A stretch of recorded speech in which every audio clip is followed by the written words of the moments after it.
Around 1500 years ago, in the highlands of central Mexico, stood a city so vast it held more people than almost anywhere on Earth. Wide avenues, giant pyramids, homes for well over 100,000 people. Then it burned and emptied, centuries before the Aztecs were ever born. When the Aztecs later found the ruins, they were so awed they believed the gods themselves had been created there. And here is what no one can tell you. We still do not know who built it, what language they spoke, or what they called their own city. Central Mexico, around the year 500. Spread across the highlands is a planned metropolis, covering many square miles. Straight avenues run for miles. Towering pyramids rise over the plain. Tens of thousands of homes are packed into orderly compounds. This is Teotihuacan at its height, and it is one of the largest cities in the entire world, standing shoulder to shoulder with the greatest cities of the Old World in the same century. Put a number on it. At its peak, around the year 450, Teotihuacan held somewhere over 100,000 people, by some estimates as many as 200,000. In its time, almost nowhere on Earth was bigger. While much of Europe had fallen into small towns and villages after the fall of Rome, here in the Americas, a single city blazed with more people than nearly any city in the world. And it was built entirely by indigenous Americans. At the heart of the city runs a grand avenue, more than a mile long, lined with platforms and temples. Along it rise the two giants. The Pyramid of the Sun, one of the largest pyramids anywhere on the planet. Its base comparable to the Great Pyramid of Giza, rising in great stone terraces. And the Pyramid of the Moon, set at the head of the avenue, framed by the mountains behind it.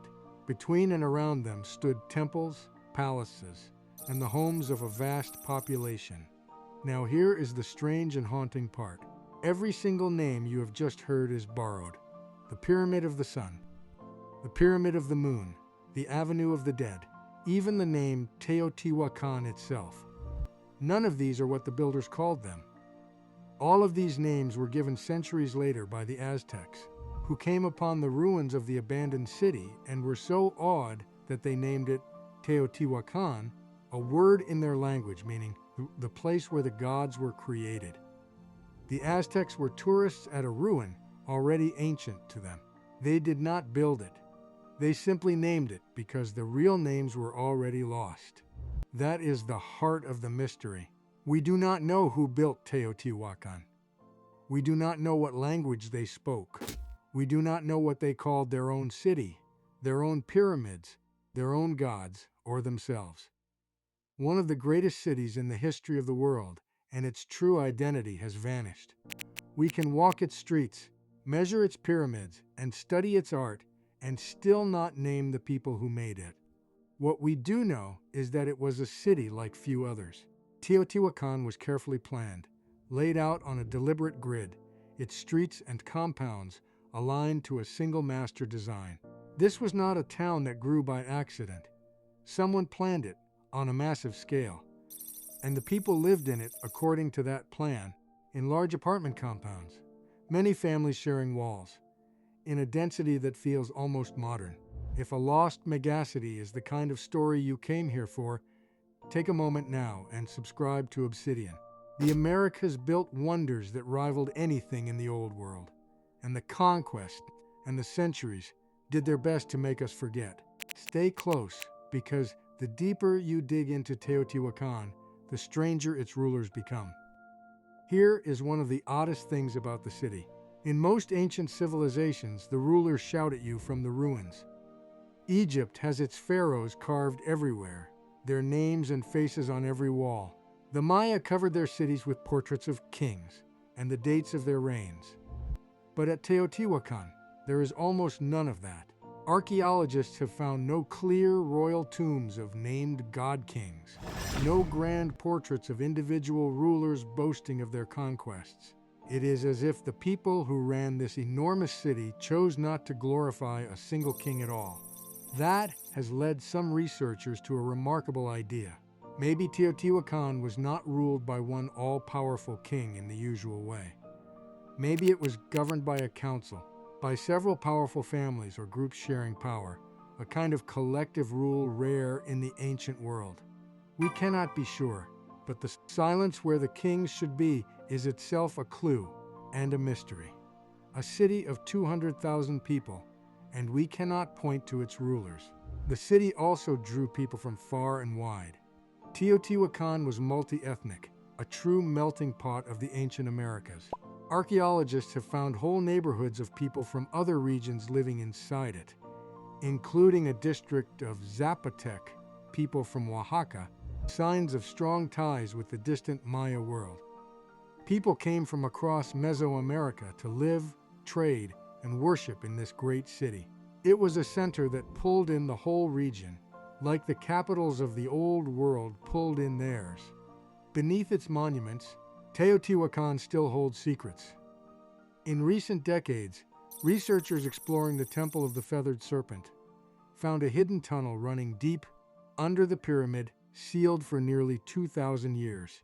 Inside, they found offerings, strange minerals, and signs of ritual. And buried around that temple, they found the remains of many people who appear to have been sacrificed when it was built. This was a city of deep religion, of powerful belief, and sometimes of blood. Its grandeur had a dark side, like many great powers. So what happened to it? Around the year 550, the great city came to a violent turning point. Archaeologists have found clear evidence of burning, deliberate and targeted, along the central avenue, focused on the temples and the homes of the elite. Someone set fire to the heart of Teotihuacan on purpose. After that, the city declined sharply, and over the following generations it emptied out. But who lit the fire? This is the great debate. Some think it was an invasion, an enemy from outside breaking the city's power. Others think it was a revolt from within, the common people, or rival factions, rising up against the rulers, which would fit the targeted burning of the elite temples. Still others point to drought and strain on the land, weakening the city until it broke. The evidence of fire is real. The hand that lit it is unknown. Whatever happened, the result was the same. The largest city in the ancient Americas, home to as many as 200,000 people, fell silent.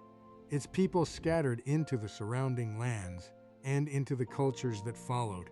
Centuries later, the Aztecs would build their own empire nearby, and they would look back on the ruins of Teotihuacan with awe, treating it as a sacred place, the very birthplace of the gods and of the sun itself.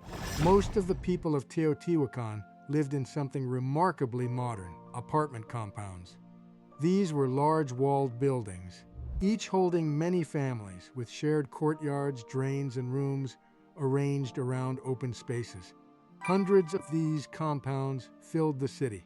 It was dense, organized urban living 1,500 years ago, with a kind of city planning that would not look out of place among the great cities of the old world, and the people decorated their world. The walls of Teotihuacan were once covered in brilliant murals, painted in deep reds and greens, showing gods, animals, priests, and scenes of paradise. Fragments of this art survive today, still glowing with color after all these centuries. This was a city that loved beauty as much as order, a place of artists as well as engineers. Beneath one of its temples, the city kept an astonishing secret for nearly 2,000 years. Under the Temple of the Feathered Serpent, archaeologists discovered a sealed tunnel running deep into the earth. Inside, they found thousands of ritual offerings, carved figures, shells, strange minerals, even traces of liquid mercury, shimmering and toxic, perhaps meant to represent an underworld river. It was a hidden sacred world, deliberately sealed beneath the pyramid. That same temple held a darker discovery. Buried around its foundations were the remains of around 200 people, many with their hands bound, who appear to have been sacrificed when the pyramid was dedicated. Teotihuacan was a city of deep and sometimes terrible religion. Its grandeur and its bloodshed were bound together, the way they were in many of the great powers of the ancient world. Teotihuacan was also an economic powerhouse. It controlled rich sources of obsidian, the volcanic glass that could be worked into the sharpest blades in the ancient Americas. It turned that obsidian into goods that spread across Mesoamerica. Whole neighborhoods of the city were workshops, producing tools, pottery, crafts. This was not only a holy city, it was a center of industry and trade, its products reaching hundreds of miles in every direction. Its reach was so great that it touched the distant Maya world. In the records of faraway Maya cities, there are signs that Teotihuacan, or people from it, arrived and reshaped local dynasties, even installing new rulers. A city in central Mexico, projecting its power across hundreds of miles into the Maya lowlands, speaks of an influence on the scale of an empire, even if we cannot read its politics directly. The whole city was built on a single deliberate orientation, its grid tilted at a precise angle, with the Great Avenue and the pyramids all lined up to that plan. The layout seems tied to the movement of the sun and the surrounding mountains, to impose one geometric design across miles of city, and to hold to it as the city grew, took planning and authority of a very high order. Someone, or some group, had a vision for the whole and the power to enforce it. Which brings us back to the deepest mystery, the missing rulers. With all this power, wealth, and organization, you would expect to find the tombs and monuments of mighty kings. But Teotihuacan stays silent about its leaders. Some scholars now think that silence is itself the clue. The city may have been ruled in a more collective way than almost any other ancient state, by councils or noble houses rather than a single divine king. If so, Teotihuacan was not just big and old, it was politically unique. The city's long life can be read in its layers, and its end can be read in the ash. The deliberate burning around the year 550 marks the turning point, after which the population fell away over the following generations. People drifted out to the surrounding valleys and towns. By the time the Aztecs rose to power centuries later, Teotihuacan had been a ruin for a very long time, and the Aztecs treated that ruin as holy ground. They made pilgrimages to it. They believed it was where the current age of the world had begun, where the gods had gathered in darkness, and one of them had thrown himself into a fire to be reborn as the sun. They wove Teotihuacan into the very center of their religion. The city was so awesome, even in ruins, that a later empire built its creation story around it. That is the strange power of this city. Its influence shaped everything that came after it in central Mexico, from religion to art to the very idea of what a great city could be. The Aztecs revered it. Its style echoed across Mesoamerica, even reaching the distant Maya. And yet the people who started it all, who poured their lives into raising the Pyramid of the Sun, remain nameless. We honor their work and cannot speak their name. Teotihuacan stands as proof of how much greatness this continent held, and how much of it was lost. A city to rival any in the world, built by indigenous Americans, and we do not know who they were. Time did to Teotihuacan what conquest did to others. It took the names and left the stones. But the stones are enormous, and they are still standing.